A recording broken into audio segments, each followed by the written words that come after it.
Estimados amigos, nuevamente aquí en Plataforma Democrática, su programa que nos permite reflexionar sobre los graves problemas que acontecen en nuestra patria. Estamos con Jessica Tapia, a la cual saludamos, Víctor Andrés García Belaunde y Juan Cheput, y con su servidor Ángel Delgado. Este programa se transmite gracias al auspicio de Coordinadora Republicana a través del sistema de redes de este mecanismo, y tenemos también nuestra presencia en cable gracias al apoyo de Cable Más y VHTV.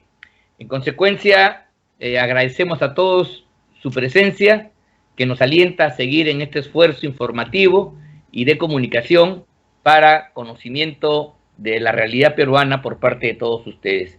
El día de hoy no podemos dejar de comentar la noticia que ha aparecido en el diario La República, es decir, el reportaje del conocido periodista Ricardo Uceda, el cual en este periódico La República da un informe detallado que en síntesis nos harían concluir que las fiscales encargados del caso de Cuellos Blancos en el Callao, especialmente la doctora Sandra Castro, tendría una relación privilegiada con el presidente de la República, pues no una, sino muchas veces habría estado en comunicación con él, incluso habían estado en su casa, toda vez que son vecinos en el mismo edificio o condominio. Además, estas reuniones se habrían realizado incluso antes de la fecha en el cual aparecieran esas grabaciones en el mes de julio del año 2018, que generaron un importante escándalo a nivel nacional, porque notaban actos de corrupción en el Ministerio Público, en el Poder Judicial y en el Consejo Nacional de la Magistratura, y que fue el punto de arranque del empoderamiento de Vizcarra como un luchador anticorrupción. Por eso, conocer a detalle esta información resulta de suma importancia, porque quizás cuando se llegue a una investigación más precisa, podríamos concluir de aquí lo que estuvimos ante un verdadero golpe de Estado, disfrazado con mecanismos jurisdiccionales, pero que en el fondo fue la preparación a propósito de algunos escándalos que se magnificaron y que culminó, como todos ustedes saben, con el cierre del Parlamento un año después. Yo sobre este tema, que creo que es importante, quisiera conversar con ustedes, y empezando por siempre con Jessica, para que nos dé su opinión, su punto de vista sobre este hecho de tanta relevancia para la vida política del país. Jessica. Gracias, Ángel. Antes que nada, felicitarte porque el programa ya está llegando al sur, al centro y al norte del país. Esta pequeña ventana va creciendo y es gracias a la generosidad que has tenido de convocarnos y de poder darnos total tribuna libre para hablar de todos estos temas. Segundo, comentarle a los espectadores que nos siguen que es lamentable que nosotros tengamos todas las semanas que hablar de Martín Vizcarra. Parece que nunca termina de estar vinculado a hechos que son totalmente cuestionables. En este caso tenemos que poner, como bien lo has mencionado, el punto, el dedo sobre el Ministerio Público, y uno aprieta y parece que va a saltar la pus. Realmente es lamentable que ahora dos fiscales hayan, parece, perdido los lazos de amistad, porque es la única manera que yo entiendo esto, entre Rocío Sánchez y, como tú bien has mencionado, Sandra Castro. Ambas fueron a visitar a Martín Vizcarra su domicilio, una cuestionable de pies a cabeza, saltándose todas las normas establecidas. No porque es mi vecino, yo le voy a tocar la puerta, sabiendo que ellas juegan un papel importantísimo en el Ministerio Público. ¿Qué creo yo? ¿Qué cree Jessica Tapia? Y quizás los que nos están viendo coincidan o no conmigo, y nuestros compañeros aquí en el debate también. Yo creo que en el Ministerio Público había una clara pugna entre lo que se llaman caviares y la facción que podría ser naranja. Y eso ha sido lo que ha llevado a esta disputa creciente. Martín Vizcarra se alió hacia el lado caviar porque es obviamente su tendencia, y había una suerte de manejos de poderes en donde Chavarri estaba al otro lado y han estado ajustando tuercas. esta reunión, por llamarla de alguna manera, ha evidenciado que politización de la investigación, que es gravísimo. Ha evidenciado que una contaminación de la investigación. Eso queda claro también, porque Martín Vizcarra conoce a algunas de las personas que se han sumado a este grupo de investigados. Y luego hay un entorpecimiento de la investigación, porque obviamente ya quedó todo un manto de dudas sobre lo que se está haciendo en el caso de los cuellos blancos del puerto, como se denomina, ¿no? Creo que es patético lo que ha ocurrido en el Ministerio Público. Creo que esto alcanza a la cabeza del Ministerio Público. Creo que también el Ministerio Público se está prestando un poco a la cortina de humo sobre este escándalo, que es lo que está viniendo a darse a conocer ahora con el gasolinazo, que han allanado la casa del jefe del Comando Conjunto de las Fuerzas Armadas. Yo creo que ahí hay un juego de cartas que no logro bien dilucidar qué está sucediendo, pero yo personalmente, si fuese el presidente, llamaría o convocaría definitivamente a todo el Ministerio Público, las cabezas principales, pediría explicaciones de lo que está ocurriendo, separaría a las personas que haya que separar, algunas han dicho que no se van a aferrar al cargo, y llamaría también a quienes ahora nuevamente están ahora jugando un papel, ¿no? Como por ejemplo la fiscal también Roxana Jáuregui. En realidad son muchos nombres que han saltado. Yo me imagino que las personas que nos ven deben de estar confundidas porque uno tiene que llevar con papel y lápiz más o menos estas investigaciones, saltan tantos nombres que yo no termine mareado, pero lo que no nos debe hacer perder el rumbo, ya para poner el punto final de mi comentario, es que el gobierno de Sagasti le está quedando grande absolutamente todas las áreas para poner orden. Y eso finalmente está pasándole la factura en las elecciones a Julio Guzmán. Todo es una cadena, es una rueda de tuerca que va dando vuelta y el Ministerio Público definitivamente necesita una buena poda, un buen Lysol, porque ahí hay algo que se está pudriendo. Gracias Jessica. Muy atinado tus comentarios. Efectivamente, aquí se requiere un mayor conocimiento. El público demanda saber qué sucede, porque el Ministerio Público es una de las piezas fundamentales de un sistema democrático. Pertenece conjuntamente con el Poder Judicial a esta función de administrar justicia y por lo tanto esta tiene que tener pues todas las condiciones de independencia, seguridad, imparcialidad, que no lo está teniendo. Aquí el mensaje de este reportaje de Ricardo Uceda es que en última instancia los fiscales están dependiendo del poder político de turno y que le rinden cuentas a Vizcarra no en una, sino en varias oportunidades.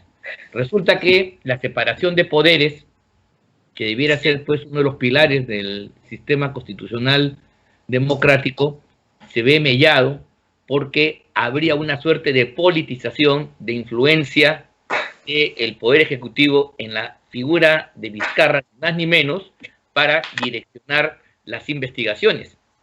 Y esto entonces es algo que yo quiero preguntarle a Víctor Andrés, porque mira tú, la Fiscalía está reaccionando con mucha lentitud.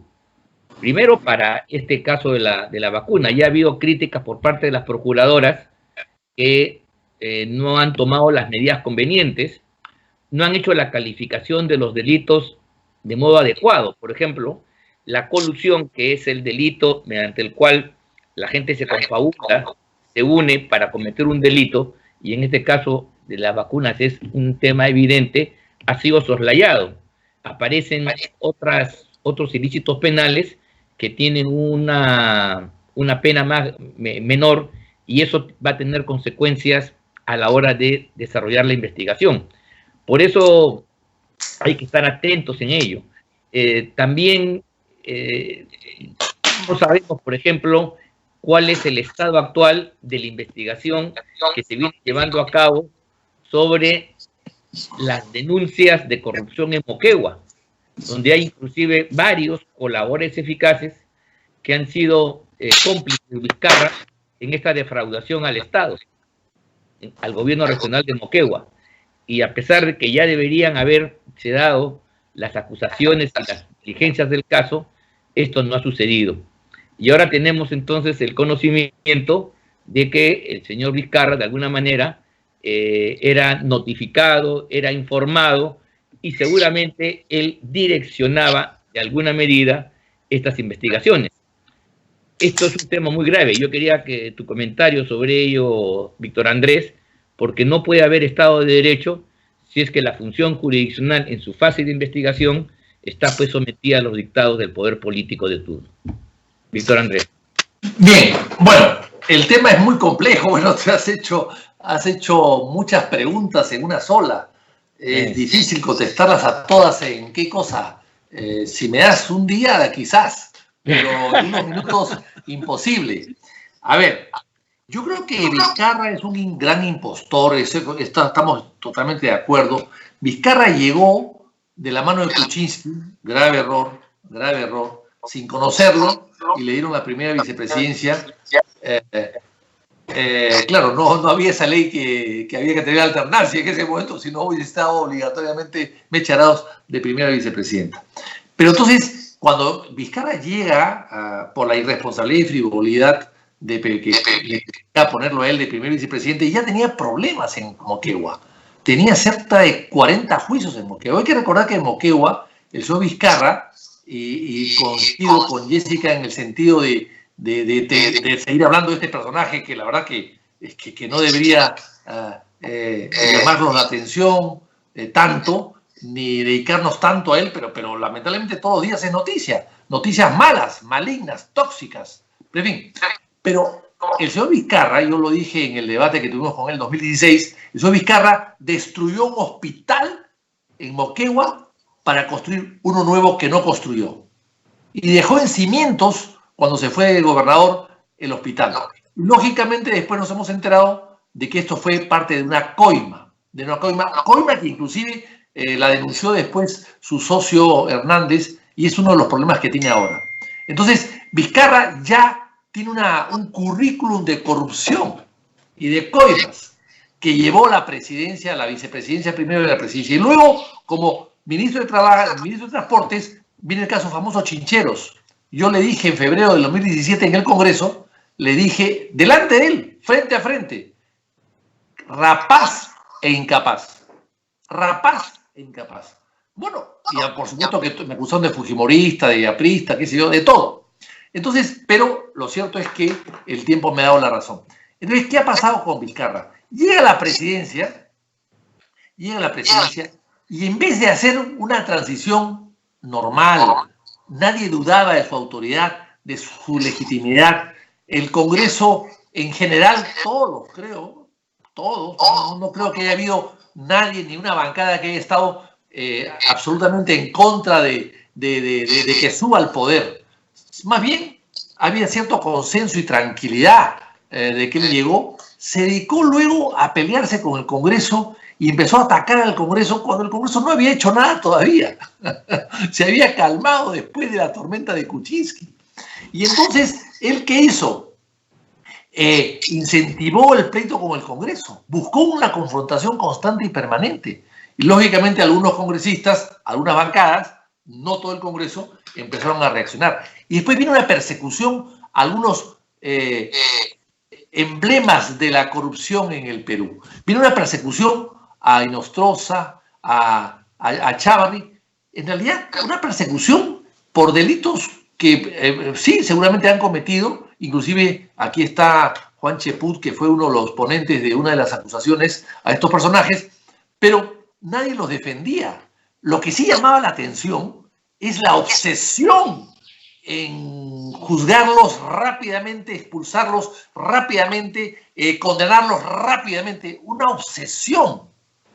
Y cuando había casos iguales o similares, haciendo cola. O sea, era una obsesión. Luego por la reforma política, que entre comillas era una reforma más que política politizada, y luego con la desaparición del Consejo Nacional de Justicia, y luego con la subida de Zoraida. Hay que recordar que el presidente de la República dejó con la mano extendida a Bolsonaro para regresar a Lima a defender a sus fiscales. Entonces todo eso llamaba a sospecha. Todo eso llamaba sospecha. O sea, acá había algo raro, algo muy raro. Cierto que había problemas, cierto que no todos eran inocentes, cierto que había muchos culpables, cierto que había división y un pleito dentro de la Fiscalía, pero incentivado desde el Ejecutivo también. ¿Por qué? Porque el líder de la lucha contra la corrupción era el principal corrupto. Y paralelamente a eso se le dio todo a Odebrecht. Todo. Se le devolvió dinero, se le perdonó 1.000 y pico millones de soles de deudas. Todo Odebrecht. Lo mismo han hecho ahora con Camayo. A Camayo le han dado todo. Le han devuelto dinero, 1,5 millones de soles. Le han perdonado una deuda tributaria de otro 1,5 millones de soles. Le han levantado sus embargos. A Camayo. Acaban de hacerlo. Por eso es que viene el pleito hoy día entre fiscales. Hay una fiscal que ha denunciado a la anterior por haberle levantado todos estos embargos. O sea, el problema es la intervención política. Y claro, en el caso de Camayo está pues Cabaza, está Camayo, está Vizcarra. ¡Qué casualidad! Vizcarra aparece en todas partes, porque ejecutando o interviniendo de una manera grotesca a las instituciones que no son el Poder Ejecutivo, porque él está metido en los procesos que están en curso. Él está metido, de alguna manera. Él está metido. Hay que recordar que el señor Camayo tenía un taller donde muchos fiscales y jueces repararon su auto allí. Esta fiscal, Sandra Castro, es una de las que ha reparado su automóvil allí. Entonces, estamos hablando ya casi de una organización criminal, donde el padrino evidentemente parecería que es Vizcarra. Es una cosa muy grave lo que está pasando. Ojalá que los acólitos que aplaudieron a Vizcarra hoy día pidan perdón por haberlo alentado tanto, aplaudido tanto, hasta que salían callos en la mano de tanto aplaudir a Vizcarra, se den cuenta de la estupidez que han hecho y el daño que le han hecho al país apoyando tanto a Vizcarra. Ya, muy bien, gracias. Efectivamente, ahí hay que poner pues un paralelo porque parece ser que el tema Vizcarra no se circunscribe al gobierno propiamente dicho, sino se extiende a otras instituciones del Estado, en este caso el Ministerio Público y quizás también el Poder Judicial.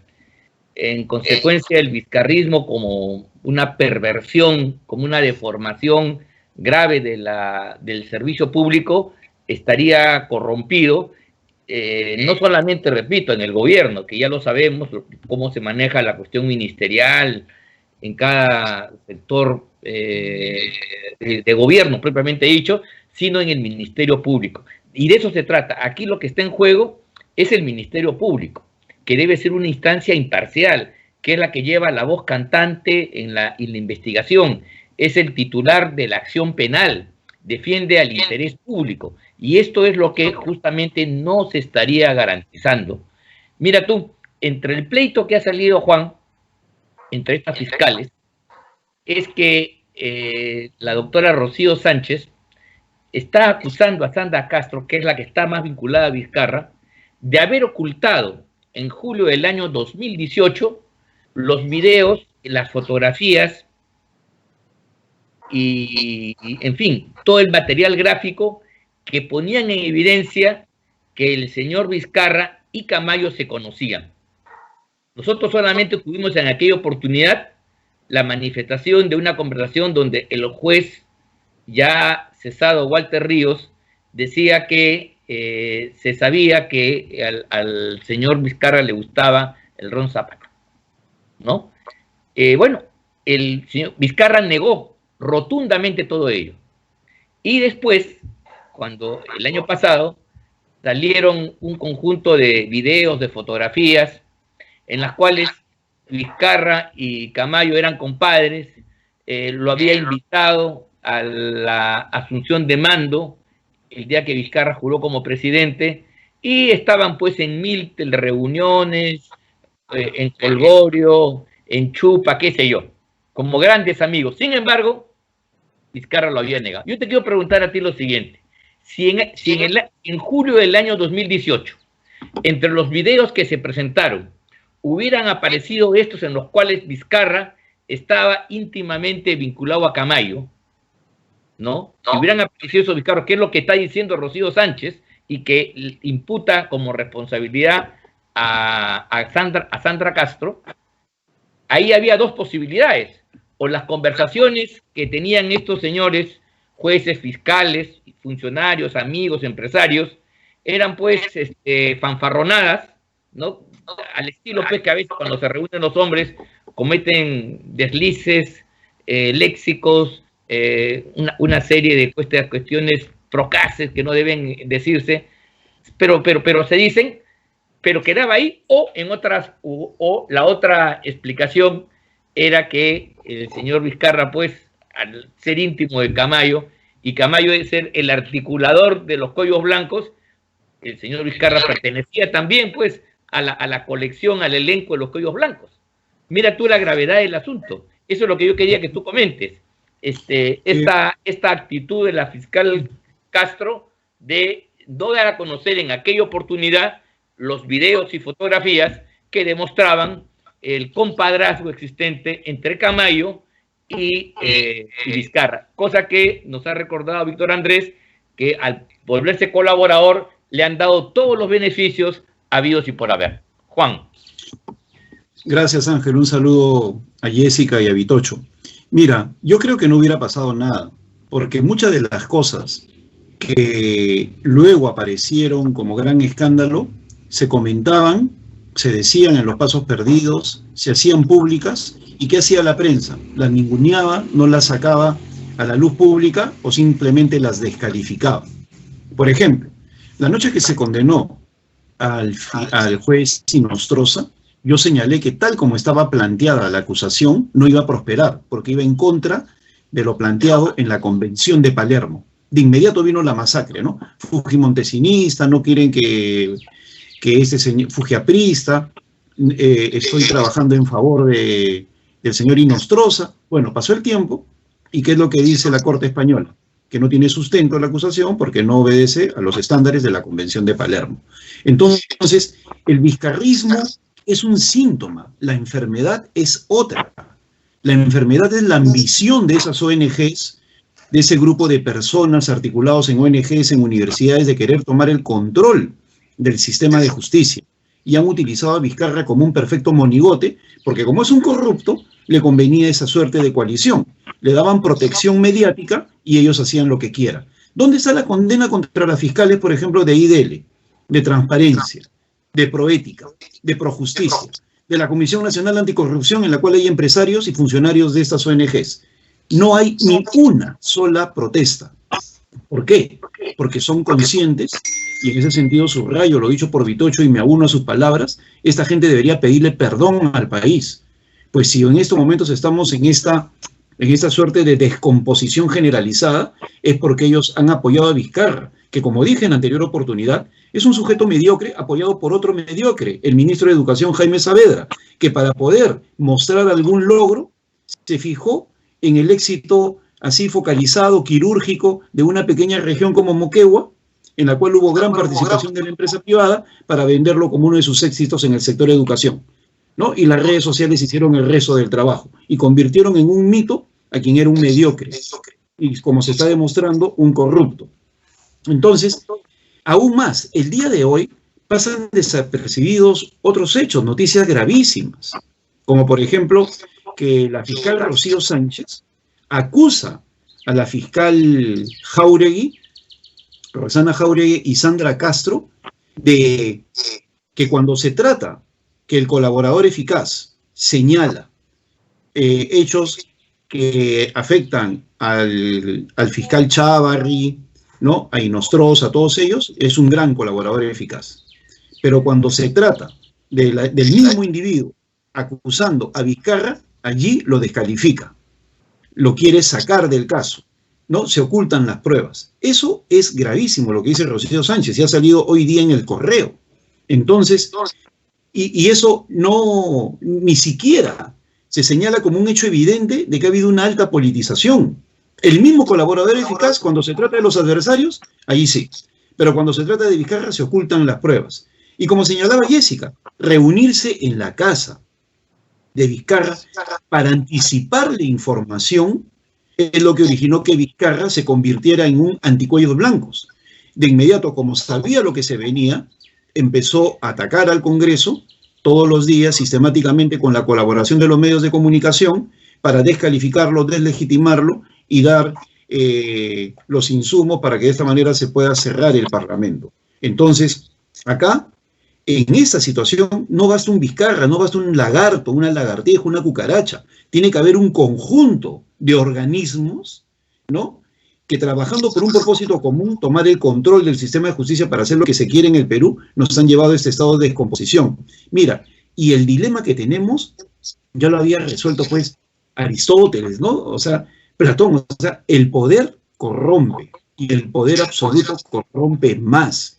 Ese dilema en torno al poder tiene más de 2.500 años de discusión. Entonces, acá se le dio el poder absoluto a Vizcarra y se advertía lo que iba a pasar al darle el poder absoluto, y mira cómo están saliendo todas las cosas, ahora hasta los miembros de las Fuerzas Armadas. Y no debemos olvidar el papel que han jugado los medios de comunicación, todo esto, y continúan jugando. Entonces, esta descomposición solo tendrá algún tipo de solución si nosotros sabemos identificar a los culpables y sancionarlos como se debe.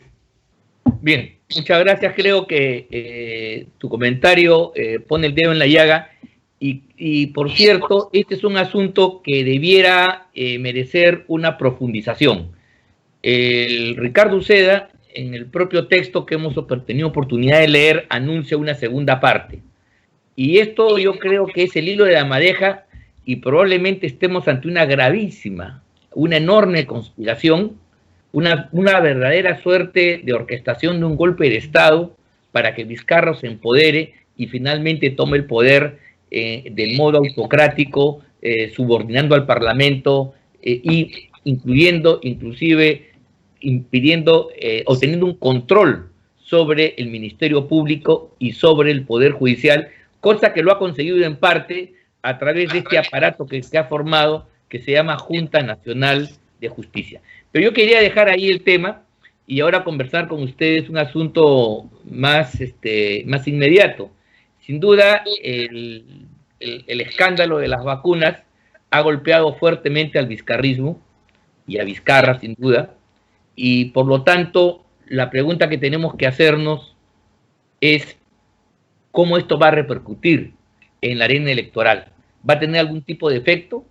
Las encuestas que hasta ahora han salido, todas ellas, no enfocan, porque no fueron tomadas en el periodo en el cual se conoce esto que tiene ribetes de escándalo. Y es muy probable que en una nueva encuesta sí tengamos ya un panorama completamente distinto. Lo que quería preguntarte, Jessica, es si, a propósito de este escándalo que ha golpeado como nunca al vizcarrismo en estos 3 años y que ha desenmascarado su naturaleza corrupta y miserable, va a tener alguna suerte de efecto en el ámbito electoral. ¿Y cuál sería, según tú? Yo creo que hay dos sumatorias o dos temas que están golpeando a las elecciones. Lo primero es esta corrupción que rodea a Martín Vizcarra. Yo creo que Salaverry hizo el peor de los negocios. Él pensó que iba a sumar en las encuestas, y las encuestas, ya sea CPI, sea Datum, o sea la encuesta que usted vea, amigo televidente, quien nos sigue en las redes sociales, se va a dar cuenta que Salaverry está en el 8º, 9º, 10º lugar. Cada vez va más abajo, más al fondo, y Vizcarra lo que está pesando es como un yunque para el candidato presidencial. No lo ha repotenciado, yo creo que no lo va a repotenciar, que se dé por perdido. Lo que sí me sorprende es que Somos Perú todavía tiene creo que 5% de personas que desea apoyarlo para el Congreso, y él está corriendo, liderando lista. Y él ha señalado claramente que él no va a salir de carrera. Si usted pensaba que él se iba a retirar, le voy avisando que no, si es que no se informó. Él ha dicho que no, porque no va a hacerle el juego a aquellas presiones que buscan desestabilizar. Entonces, valgan las verdades, yo creo que todavía hay un grupo de gente que lo está apoyando. Yo no sé en realidad qué ha pasado ahí. Faltarán más evidencias. Otro papel que creo que está jugando es en contra de Julio Guzmán. hay que decirlo, la pésima gestión del presidente Sagasti, porque para mí no es media tinta, no es que buena gente lo esté intentando, no, es pésima esa gestión. Está arrastrando a Julio Guzmán, que de liderar entre los primeros puestos está cayendo en picada. Lo hemos visto incluso en el recurso de salir con su esposa. Me parece que ha sido mal asesorado. Yo creo que él no va a levantar. Faltan todavía algunas semanas para las elecciones, pero no lo veo. Sagasti creo que está tenido ese gobierno demorado y lo está hundiendo, valgan verdades. Hay que decirlo, ¿no? Chile ha vacunado en 15 días 3 millones de chilenos. Nosotros, a cuentagotas, hace una semana hay oxígeno en Antofagasta. El gobierno no hace nada por traerlo y nuestros peruanos se siguen muriendo.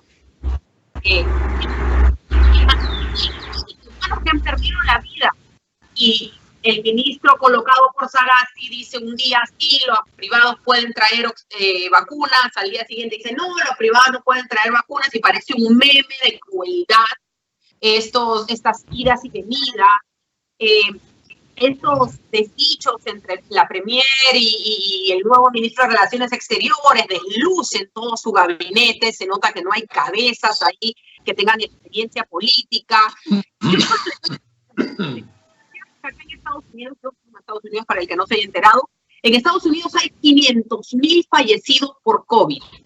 La cifra es espeluznante, pero somos 328 millones de personas. Los fallecidos por COVID son 0.15% de la población. En Perú, 102,000 fallecidos por COVID. Son solamente 32.5 millones de peruanos. Al porcentaje 0.30%. 0.30% de peruanos que han muerto, que han enlutado familias. Y eso en el gobierno de Sagasti, porque yo no veo que se traigan vacunas rápido, yo no veo que haya contratos rápidos, yo no veo que haya un llamado a Tecnología para poner el contrato de las vacunas con Sinopharm bajo la lupa y poder encontrar qué cosas se ofrecieron, si hay un negociado bajo la mesa. Entonces yo creo eso, para ir, Ángela, a tu pregunta, le está pasando la factura a Guzmán. Creo que Verónica Mendoza también va a tener unos problemas serios con el Jurado Nacional de Elecciones, con ese terrenito y la declaración de sus hermanas que ha salido, que creo que Perú 21 lo ha puesto, y estamos tan ocupados en las nubes y en las cortinas de Vizcarra que se nos están pasando los otros candidatos. Creo que ellos son los que más factura van a pasar. Otros se están capitalizando, y veremos, ¿no? Que viene. Las cifras son de unas elecciones tibias. Forsyth también va cayendo, todos están en una cifra. No se sabe bien qué va a pasar, no se sabe. Creo que en otras elecciones teníamos más o menos una idea, pero acá estamos a la de Dios, caballeros. No sabemos qué va a pasar en esta semana. Vamos a ver. Seguiremos hablando. Sí, sin duda, Jessica, todavía la incertidumbre está marcando el proceso electoral. Hay un sector importante de la población que no define su preferencia y que está pues agobiada por la enfermedad y por la angustia económica, y eso lo saca de quicio. Esa es la razón principal, creo yo, en que no tenemos un volumen mucho mayor de población comprometida o entusiasmada con el proceso electoral. Pero dentro de este escándalo, porque lo que queremos ahora nosotros es cómo el escándalo vizcarrista y de Vizcarra en particular va a marcar las consecuencias. La pregunta que quería hacerte a ti, Víctor Andrés, como parlamentario que has sido, es si el proceso de la acusación constitucional que en este momento se está ventilando en el Congreso de la República, ¿crees tú que va a llegar a la habilitación de acuerdo a los procedimientos, los trámites, los tiempos que tú conoces? ¿Eso garantizaría que el señor Vizcarra sea sacado de la carrera electoral como efectivamente le corresponde en justicia, o los tiempos no dan para eso, a tu modo de entender? ¿O qué habría que hacer para agilizar las cosas? Bueno, yo creo que tiene razón lo que ha dicho Jessica. Veo que está veo que está muy conectada, muy conectada. Yo creo que en el caso de Vizcarra hay tiempo. Yo creo que el Congreso cometió el error de no inhabilitarlo el día que lo vacó. Pudo haberlo hecho. Le correspondía haberlo hecho. Igual lo hicieron con Fujimori. Fujimori se fue del país y renunció. Y sin embargo, lo vacaron y lo inhabilitaron 10 años. Acá era una cosa diferente, pero no menos grave. Era un tema de corrupción. Y por lo tanto, ¿por qué no lo inhabilitaron? O sea, que el que se fuga lo inhabilitan 10 años. O el que renuncia en el extranjero. Pero no al que coimea en el Perú y se queda y coimea y hace todo tipo de irregularidades. No veo cuál es la diferencia. El Congreso se equivocó y no lo vacó. No quiso ser muy duro con Vizcarra. Quiso vacarlo, pero no inhabilitarlo. Pues ahora se dan cuenta que debió ser inhabilitado y que la incapacidad moral es permanente y grave, notoria. Y entonces ahora lo van a habilitar. Entonces ya está presentada la denuncia. Eso tiene un trámite más o menos corto, de 30 o 60 días quizás. Y yo creo que sí lo van a habilitar. Me parece que hay consenso y ya no tiene pues tantos defensores como tenía antes en todos los días y en todas partes. Entonces yo creo que con ese peso que ya se han quitado encima, porque claro, cuando se vacó Vizcarra tenía 70-60% de aceptación y por eso es que la gente salió a las calles a defenderlo, en parte también movidos por otros sectores del Estado y de la prensa, pero claro, era una mala lectura, en el sentido de que lo estaba vacando con el riesgo de que vacabas a una persona que tenía popularidad en la calle.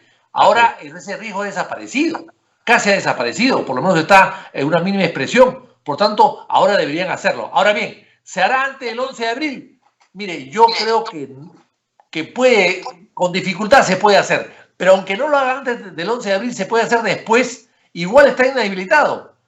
Inclusive, si no le entregan credenciales, si lo habilitan, el jurado no podrá entregarle credenciales. Si ya se las ha entregado y lo inhabilitan, el Congreso no podrá juramentarlo el 28 de julio, el 27 de julio no podrá juramentarlo. Y si inclusive no lo inhabilitan antes de que se haga este Congreso, sino el próximo, lo pueden desaforar. O sea, yo creo que en cualquiera de los casos, si lo inhabilitan, no va a poder ejercer su cargo del Congreso, que a pesar de que la inmunidad se ha cambiado, se ha reducido, le sigue pues quedando algo de inmunidad todavía, ¿no? Entonces, él quería de alguna manera buscar un tipo de blindaje que a mi modo de ver, si lo inhabilitan, no lo tendrá en ningún sentido. Bien, pues efectivamente, esperemos que eso suceda, porque como dije en alguna oportunidad, eso sería una afrenta para todos los peruanos, que un personaje de esta calaña, que ya conocemos sus miserias en abundancia, que tiene juicios, problemas, procesos, es un inmoral contumaz, permanente, etcétera, etcétera, etcétera, no puede después postular. Y espero que el Congreso en esta oportunidad tenga la palabra y obre con la presteza que el caso demanda para impedir la vergüenza que un personaje así pueda pretender tener un sitio en el Congreso de la República. Juan, yo quería preguntarte más o menos lo mismo.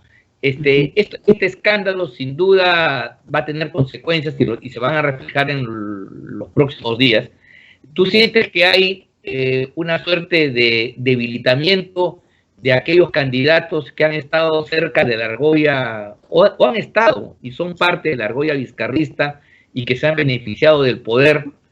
Hay estancamiento, hay caída, hay desplazamiento, y al mismo tiempo preguntarte si tú percibes o sientes de que hay una recomposición y fuerzas que han sido opositoras al régimen estarían ganando puntos en un proceso molecular, en un proceso todavía no claramente definido, pero que sin embargo tengo yo la impresión que el escándalo es tan fuerte que va a tener que producir algún tipo de conmoción en las preferencias del electorado. y eso entonces yo quisiera que tú lo pudieras describir. Repito, ¿se verifica o no una caída de los favoritos? ¿Y existe o no un ascenso por parte de las fuerzas que fueron arrinconadas, ninguneadas, fuerzas independientes, fuerzas opositoras, fuerzas que están por la defensa de la República en general? Juan. Gracias, Ángel. Bueno, la caída de Vizcarra originó como consecuencia un efecto dominó y cayó también Guzmán y sobre todo Forsyth, que perdieron el padrino que los había colocado en las figuras estelares de los medios de comunicación. Ambos son construcciones mediáticas, a pesar de su mediocridad. Sin embargo, eran los invitados estrella en los medios de comunicación. Inclusive, yo recuerdo que Daniel Urresti se quejaba que no cubrían sus operativos policiales contra los ambulantes. Sin embargo, los de Forsyth eran cubiertos en vivo y en directo desde las 5 de la mañana, ¿no? Entonces, todo eso generó una ola de eficiencia cuando en realidad era un constructo totalmente mediático. Lo segundo ya es la propia incapacidad de los actores, ¿no? Lucho Pázara, destacado intelectual y periodista, señaló pues que él no podía conseguir como en el Perú un individuo de la estatura intelectual de Julio Guzmán era candidato a la presidencia, ¿no? O sea, un personaje tercer, cuarto nivel.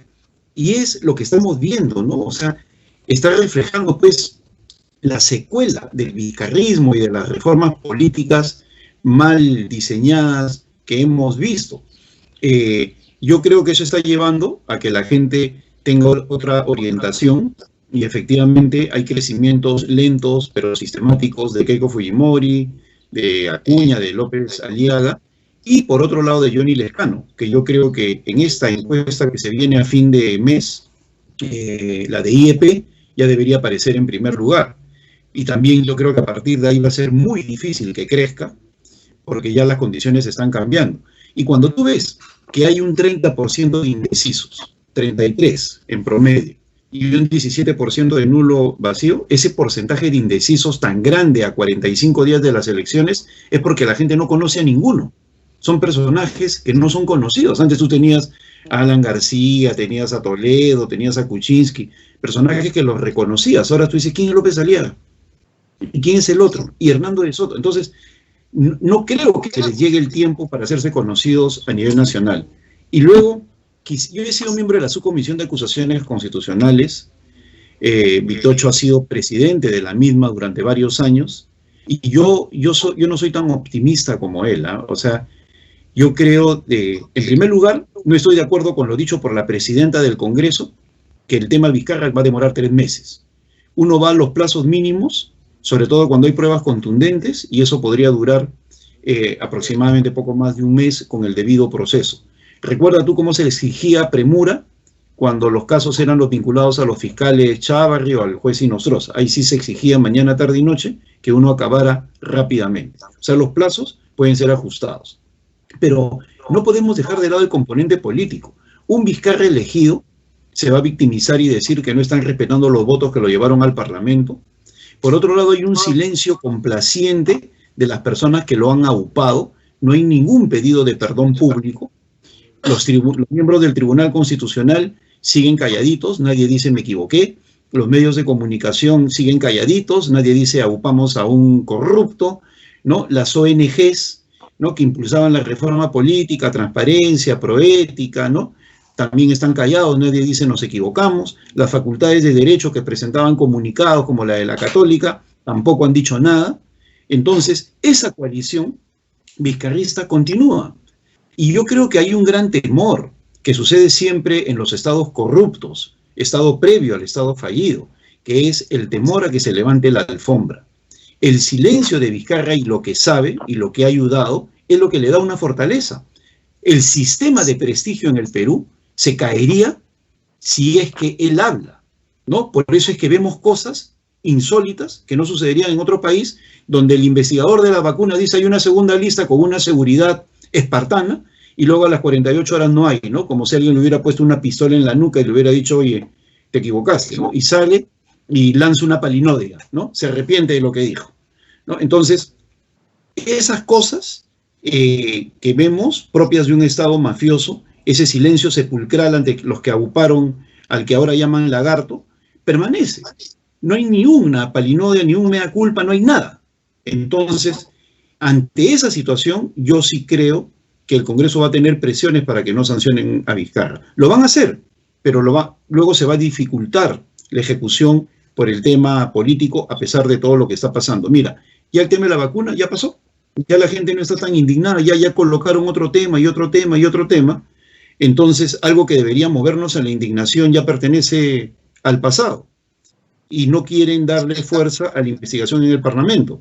Por lo tanto, lo de Vizcarra no va a ser fácil de lograr, más aún cuando estamos en presencia de un individuo completamente cínico y patológicamente facultado para seguir lanzando mentiras. Muy bien. Muchas gracias, Juan. Muchas gracias, Jessica. Víctor Andrés, también por tus comentarios.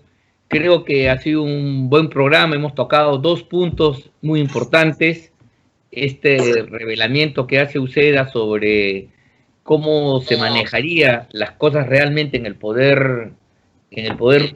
Ministerio Público, en la Fiscalía, y cómo entonces la Fiscalía estaría al servicio del poder político. Ese es un poco el horizonte de esta investigación que tiene que prosperar. Y por otro lado, los impactos, pues creo que ahora sí el vizcarrismo y Vizcarra en particular han sido dañados en su estructura de flotación, en su línea de flotación, y por lo tanto van a tener más dificultades que antes para poder remontar. Pero en todo caso vamos a ver cómo eso se desarrolla en los próximos días. Muchas gracias a todos ustedes, amigos, por su atención, y los esperamos nuevamente aquí en Plataforma Democrática para seguir conversando, analizando y reflexionando sobre los problemas del Perú. Muchas gracias. Gracias.